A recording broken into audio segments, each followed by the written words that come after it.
So here you have the control of the camera.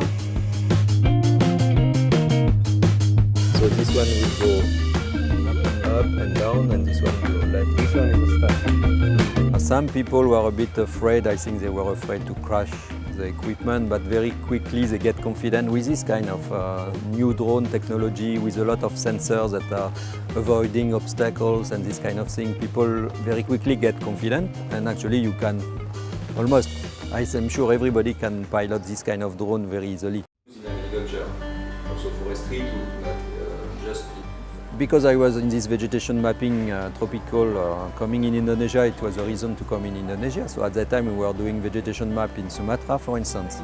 And at that time, so that's the beginning of the 80s, you get starting to work with satellite data.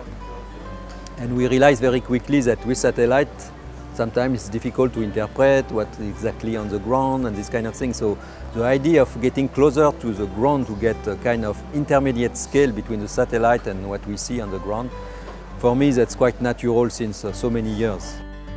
It's a kind of map that the local community appreciate very much because it's really gives them a good view of their area. Here at CIFOR we do a lot of work with forest and communities. So that's typical the tool that is probably the best because of the details that you can show on the map. You do very precise mapping. And before, when we do participatory mapping with people, it's always kind of sketch map. And when you bring the sketch map to the authorities, for instance, they will say, oh yeah, that's nice, but it's not legal, it's not at scale. So now we do this kind of very precise mapping at a proper scale.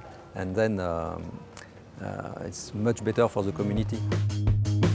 For our own research, I think there is no question about it. Oh, drone, are you really sure you want to buy a drone, this kind of things? But now everybody is really enthusiastic about it.